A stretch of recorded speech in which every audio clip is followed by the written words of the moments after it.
UPSC या UPPSC या other state PCS में एक क्वेश्चन जो बहुत कॉमन होता है वो ये होता है, पूरे ईयर में जो इम्पोर्टेंट डेज मनाए जाते हैं उसके बारे में पूछा जाता है। तो आज हम लोग एक इम्पॉर्टेंट डेज पढ़ेंगे, वो है ओजोन डे। ओजोन डे जो होता है ये हर साल 16 सितंबर को मनाया जाता है। ये डेट आपको याद रखनी पड़ेगी। छोटे एग्ज़ामों में डायरेक्ट डेट पूछता है या मैच करने को दे देगा।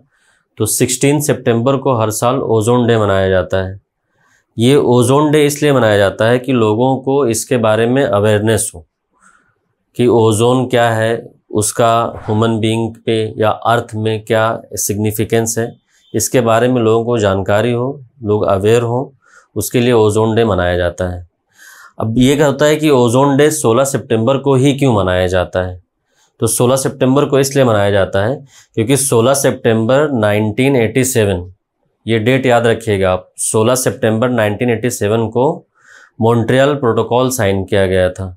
उसी के मेमोरी में ये ओजोन डे हर साल 16 सितंबर को मनाया जाता है। और ये इस बार जो ओजोन डे मनाया जा रहा है 2024 में, ये 13th ओजोन डे है, मतलब 30वां ओजोन डे है।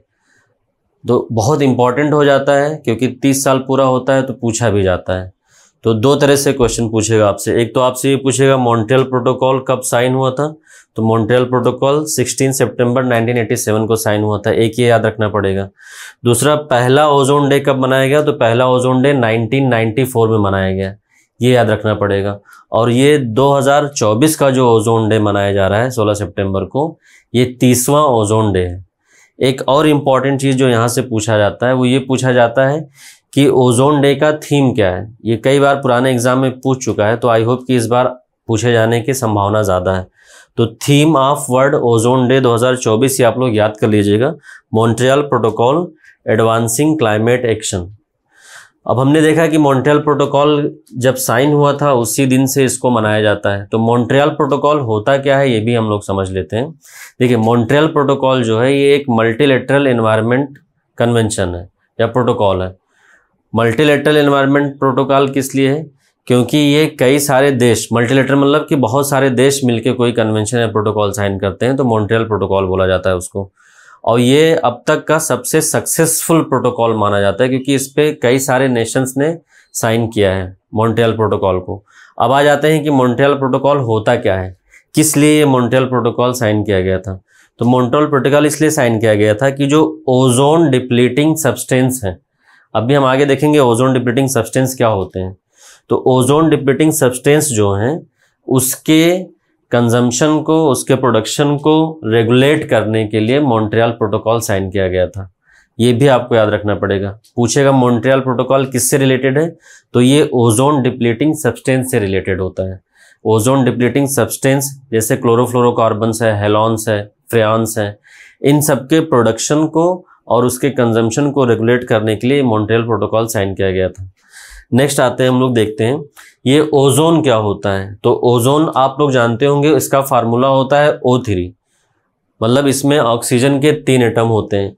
ये आपसे प्रीलिम्स में क्वेश्चन पूछा जा सकता है कि ओजोन के बारे में कौन सा स्टेटमेंट सही है। फिर ओजोन का रूम टेम्परेचर पे जो कलर होता है वो पेल ब्लू कलर होता है, ये आप याद रखिएगा। और इसकी एक डिस्टिंक्टिव ऑर्डर होती है, मतलब अगर ऑप्शन में ये दिया हुआ है कि ये कलरलेस या ऑर्डरलेस गैस है, मतलब कि ये इसकी कोई कलर नहीं होती है या इसका कोई गंध नहीं होता है, तो ये ऑप्शन रॉन्ग होगा। ओजोन का पेल ब्लू कलर होता है रूम टेम्परेचर पे और इसकी एक गंध भी होती है। तो ये गंध विहीन या रंग विहीन नहीं है, इसकी गंध भी होती है और कलर इसका पेल ब्लू है, ये ध्यान रखिएगा। अर्थ के एटमॉस्फेयर में पूछा जाएगा कहाँ पे पाया जाता है ओजोन, तो अर्थ के एटमॉस्फेयर में जो नेचुरल ओजोन है वो स्ट्रेटोस्फीयर में पाया जाता है। लेकिन जो मैन मेड ओजोन होता है या जिसको हम लोग एंथ्रोपोजेनिक ओजोन बोलते हैं, वो ट्रोपोस्फीयर में भी पाया जाता है। तो जो ओजोन स्ट्रेटोस्फीयर में पाया जाता है वो ह्यूमन बीइंग के सर्वाइवल के लिए, अर्थ पे लाइफ के लिए बहुत इंपॉर्टेंट है। लेकिन जो ट्रोपोस्फीयर में ओजोन पाया जाता है वो ग्लोबल वार्मिंग के लिए रिस्पॉन्सिबल है। दोनों ध्यान रखिएगा, स्ट्रेटोस्फेरिक ओजोन और ट्रोपोस्फेरिक ओजोन।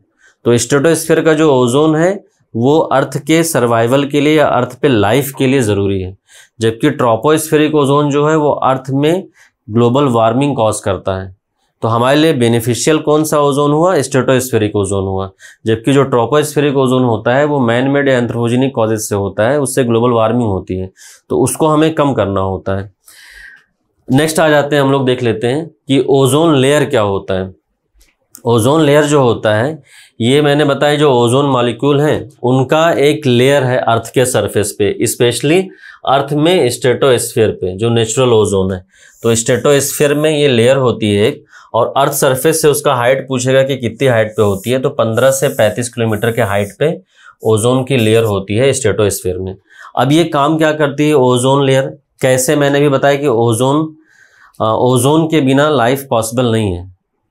ओजोन क्यों ज़रूरी है ये समझिए। ओजोन इसलिए ज़रूरी है, अर्थ पे ओजोन के बिना लाइफ पॉसिबल नहीं है।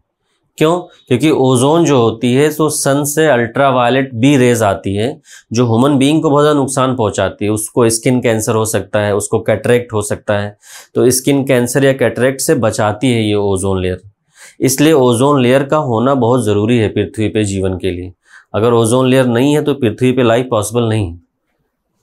नेक्स्ट आते हैं, हम लोग देखते हैं ओजोन डिप्लीशन किसको बोला जाता है। जैसे मैंने भी बताया कि मॉन्ट्रियल प्रोटोकॉल जो है वो एक ओजोन डिप्लीटिंग सब्सटेंस के प्रोडक्शन और कंजम्पशन को रिड्यूस करने के लिए है। तो हम ये देखते हैं कि ओजोन डिप्लीशन होता क्या है। ओजोन डिप्लीशन ये होता है जो स्ट्रेटोस्फेरिक ओजोन है, आप ध्यान रखिएगा, स्ट्रेटोस्फीयर में भी ओजोन है और ट्रोपोस्फीयर में। तो जो स्ट्रेटोस्फेरिक ओजोन है वो अर्थ पे लाइफ के लिए बहुत ज़रूरी है, अभी मैंने बताया।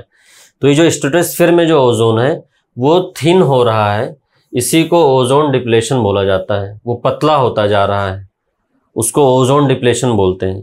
अब ये पतला क्यों हो रहा है? क्योंकि हार्मफुल केमिकल गैसेज जैसे CFC हुआ, हेलॉन्स हुआ या अदर ओजोन डिप्लेटिंग सब्सटेंस हुए, ये लगातार रिलीज हो रहे हैं जो ओजोन के लेयर के लिए हार्मफुल हैं। उसमें क्लोरोफ्लोरोकार्बन भी आता है, उसमें हेलियंस भी आता है, उसमें फ्रेयंस भी है। ये सारे गैसेज ऐसे हैं जो ओजोन का जो लेयर है स्ट्रेटोस्फीयर में उसको थिन कर देते हैं, पतला कर देते हैं। अब थिन कर देंगे तो क्या होगा? अल्ट्रावायलेट बी रेस जो सन से आती है वो रेस क्या करेगी? ह्यूमन बीइंग को स्किन कैंसर या कैटरेक्ट जैसी बीमारी से ह्यूमन बीइंग सफ़र करेगा। अल्टीमेटली अर्थ पे लाइफ पॉसिबल नहीं है इस लेयर के बिना। इसीलिए मॉन्ट्रियल प्रोटोकॉल साइन किया गया था कि उस ओजोन लेयर को प्रोटेक्ट किया जाए। और ये देखा गया था ओजोन डिप्लीशन जो है, ये सबसे पहले पूछा जाता है कहाँ पे देखा गया था, तो अंटार्कटिका में देखा गया था ये ओजोन डिप्लीशन। उसी को ओजोन होल भी बोला जाता है। तो आपसे एग्जाम में पूछा जाता है कि ओजोन होल सबसे पहले कहाँ डिस्कवर हुआ था, तो ओजोन होल सबसे पहले अंटार्कटिका में डिस्कवर हुआ था। और ओजोन होल अगर और ज़्यादा बढ़ेगा तो उससे क्या होगा? जो हार्मफुल अल्ट्रावायलेट रेज हैं, यानी अल्ट्रावायलेट बी रेज जो ज़्यादा हार्मफुल होती हैं, वो अर्थ सरफेस पे पहुंच जाएगी। अर्थ सरफेस पे पहुंचेगी तो कैटरेक्ट, आपको स्किन कैंसर या और भी स्किन से रिलेटेड डिजीज़ हो सकती है। इसलिए 16 सितंबर को हर साल ओजोन डे मनाया जाता है ताकि लोग अवेयर हों, ओजोन डिप्लीटिंग सब्सटेंस का जो प्रोडक्शन है, कंजम्पशन है, उसको कम किया जा सके। और इस बार इसका 30वां ओजोन डे है, ये आप याद रखिएगा। Thank you.